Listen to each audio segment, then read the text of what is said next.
அண்மையில முதலமைச்சர் அவர்கள் தருமபுரி மாவட்டத்தில் சென்ற பொழுது அங்க அதியமான் கோட்டையில ஒரு நிகழ்ச்சியில பங்கு பெற்று இனி விவசாயிகள் தொடக்க வேளாண் கூட்டுறவு கடன் சங்கத்துல நேரடியா போய் பயிர்க்கடன் விண்ணப்பம் செய்ய வேண்டிய அவசியம் இல்லை.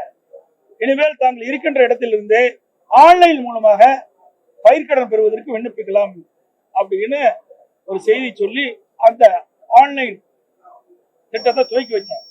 இதுவரைக்கும் தமிழ்நாட்டில் இருக்கிற சுமார் 4400 கூட்டுறவு சங்கத்தில் இந்த முறை இன்னும் பின்பற்றவில்லை. அத்தனையும் இந்த அரசு மக்களை ஏமாற்றுகிற அரசு. ஒரு திட்டத்தை அறிவிப்பாங்க, அதோட முடிஞ்சு போச்சு. ஆனா அந்த திட்டம் பயனுக்கு வந்ததாக ஊடகத்திலும் பத்திரிகையில் செய்தி வெளியிட்டு அதுதான் இந்த அரசினுடைய பணியாக இருக்கின்றது. மக்களை ஏமாற்றுவதுதான் அரசாங்கத்தினுடைய வேலை என்பதையும் இந்த நேரத்தில் தெரிவிக்கிறது. அதோட எல்லாத்துக்கும் ஒரு உருட்டு கடை அல்வா கொடுக்குறேன், வாங்கி பாருங்க. உருட்டு கடை அல்வா இந்த அரசாங்கத்துல இப்படிப்பட்ட அல்வா தான் கிடைக்கும்.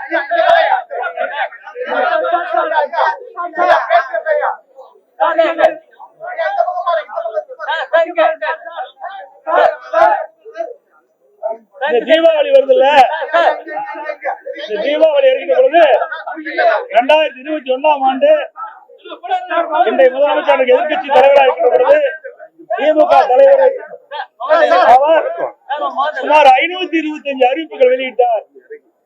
அப்படி அறிவிப்பு வெளியிட்ட பிறகு சுமார் 10% அறிவிப்புகளும் நிறைவேற்றவில்லை. எல்லாத்துக்கும் அல்வா கொடுத்துட்டாரு.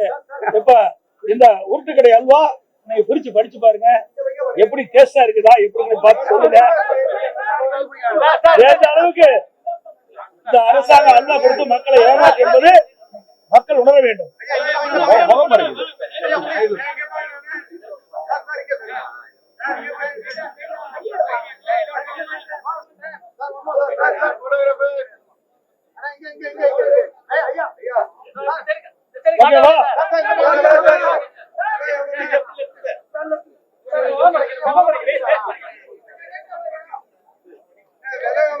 இந்த அல்வால நீ வாங்கிக்க, உங்களுக்கு தான் அல்வா பாருங்க.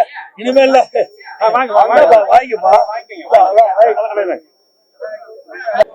அதிமுகவின் பொதுச் செயலாளர் மரியாதைக்குரிய எடப்பாடி பழனிசாமி அவர்கள் திராவிட முன்னேற்ற கழகம் குறித்து ஒரு பேட்டி கொடுத்திருக்கிறார். அவருடைய நிலைமை இவ்வளவு மோசமாக போகும் என்று யாரும் எதிர்பார்க்க முடியாத நிலைக்கு போய்விட்டார். சட்டமன்றத்தில் பேச வேண்டியவர், மக்கள் மன்றத்தில் பேச வேண்டியவர், சட்டமன்ற அரசியல் மக்கள் மன்ற அரசியலை தாண்டி இப்போ கடைசியாக இன்ஸ்டாகிராமுக்கும் ரீல்ஸுக்கும் அரசியல் செய்ய வேண்டிய சூழ்நிலைக்கு தள்ளப்பட்டு விட்டார் என்பதுதான் பாவமாக இருக்கிறது. ஒரு அல்வா பாக்கெட்டை வைத்து கொண்டு அதை வைத்து கதை விட்டிருக்கிறார். உருட்டுக்கடை அல்வா என்றெல்லாம். அவர்தான் இன்றைக்கு திருட்டுக்கடை பழனிசாமியாக இருக்கிறார். அதிமுக மறைந்த முதல்வர் ஜெயலலிதா அவர்களுடைய மறைவுக்கு பிறகு எப்படி இவர் கைக்கு வந்தது என்பது எல்லோருக்கும் தெரியும். அந்த அதிமுக என்ற கம்பெனியை சசிகலாவிடம் லீஸுக்கு எடுத்து நடத்த ஆரம்பித்தவர் பாஜகவோடு சேர்ந்து கொண்டு சசிகலாவை சிறைக்கு அனுப்பிவிட்டு திருட்டுக்கடையாக தனக்கு கைப்பற்றினார். அதற்கு பிறகு டிடிவி தினகரனை ஏமாற்றினார், அவரிடமிருந்து கைப்பற்றினார். அதற்கு பிறகு முன்னாள் முதல்வர் ஓபிஎஸ் ஓ பன்னீர்செல்வம் அவர்களோடு ஒரு கூட்டணி வைத்துக்கொண்டு நீ பாதி நான் பாதி கண்ணை என்று ஒரு பார்ட்னர்ஷிப் ஃபார்ம் ஆரம்பித்து ஒரு 5 வருஷம் ஓட்டினார். அதற்கு பிறகு அவரையும் ஏமாற்றினார். அவரிடமிருந்தும் கட்டி தூக்கினார், திருட்டுக்கிறார். இதெல்லாம் முடிஞ்சுது. எதிர்கட்சியானார். ஒரு 5 அணியை கூட வச்சுக்கிட்டு சுற்றினார். அப்புறம் 20 அணி ஆயிடுச்சு. அந்த 5 அணியையும் ஏமாற்றி திருட்டுக்கடையை வேலுமணி தங்கமணி என்ற 2 மட்டும் தன் கூட வச்சுக்கிட்டு 20 அணியாக வச்சுக்கிட்டு இருந்தார். இப்போ கடைசியாக டெல்லிக்கு போகும்போது என்ன ஆனார், அந்த 20 அணியும் கழட்டி விட்டு தன்னுடைய திருமகன் மிதுன் பழனிசாமியை மாத்திரம் வைத்துக்கொண்டு இன்றைக்கு அவர் போகிறார். இப்படி அதிமுகவை ஒரு திருட்டுக்கடை போல எல்லோரிடமிருந்து கைப்பற்றி இருக்கின்றவர் திமுகவை பார்த்து உருட்டுக்கடை என்று சொல்வது எவ்வளோ ஒரு வேதனையாக இருக்கு. மகளிர் உரிமை தொகை வாங்குகிறாங்க 1,15,00,000 பேர். அவரிடத்தில் போய் அவர் கேட்டு பார்க்கட்டும் திமுக என்ன செய்திருக்கிறது என்று. உண்மையாக அந்த திட்டம் நடக்கிறதா உருட்டா என்று. புதுமை பெண் திட்டத்தில் கல்லூரியில் இன்றைக்கு தமிழகத்து பெண் குழந்தைகள் படிக்கிறார்கள். அவங்கள போய் கேட்கட்டும் இது உருட்டா உண்மையா என்று. தமிழ் புதல்வன் திட்டத்தின் கீழ் தமிழகத்து மாணவர்கள் கல்லூரியில் படிக்கிறார்கள். அவங்கள போய் கேட்கட்டும் இது உருட்டா உண்மையா என்று. காலை உணவு திட்டம் படிக்கிற பிள்ளை செல்வங்கள் இருக்கிறது, அங்கே போய் கேட்கட்டும். இப்படி நடக்கின்ற திட்டங்களை எல்லாம் மறைத்துவிட்டு நீட் ஏன் ரத்தாகலை, கல்விக்கடன் ஏன் ரத்தாகலைன்னு அவர் கேட்குறார். இதெல்லாம் ஒன்றிய அரசின் அதிகாரத்தில் வருவது என்பது அவருக்கு தெரியும். தெரியலன்னா அவர் ஏன் முதலமைச்சராக இருக்கிறாருங்கிற கேள்வியே வரும்.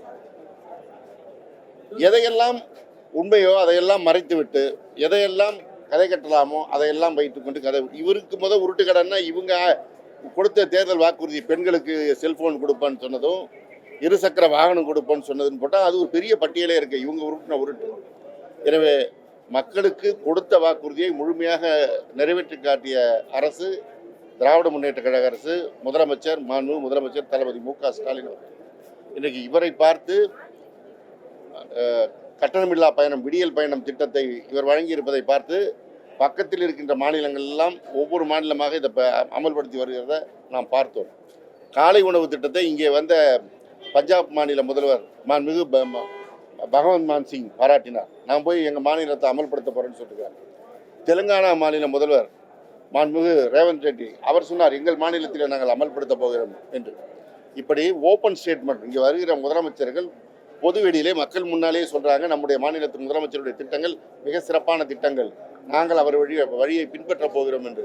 அப்படிப்பட்ட ஒரு முதலமைச்சராக இருக்கின்ற முதலமைச்சரை கிண்டல் செய்வதாக நினைத்துக்கொண்டு, கேலி செய்வதாக நினைத்துக்கொண்டு இவர் இன்றைக்கு இந்த அரசியலை செய்கிறார். அது கூட உண்மையான அல்வா அல்ல, அதில் பஞ்சு இருக்குன்னு இப்போ வீடியோ பார்த்தா தெரியுது. கடைசியில் அதுவும் திருட்டு அல்வாவாக தான் இருக்குது. இந்த இன்ஸ்டாகிராம் ரீல்ஸ் அரசியல் அவர் ஏன் வந்ததுன்னா சேருவார் தோஷம். இப்போ அவர் யார் கூட சேர்ந்திருக்கிறாருங்கிறது எல்லோருக்கும் தெரியும்.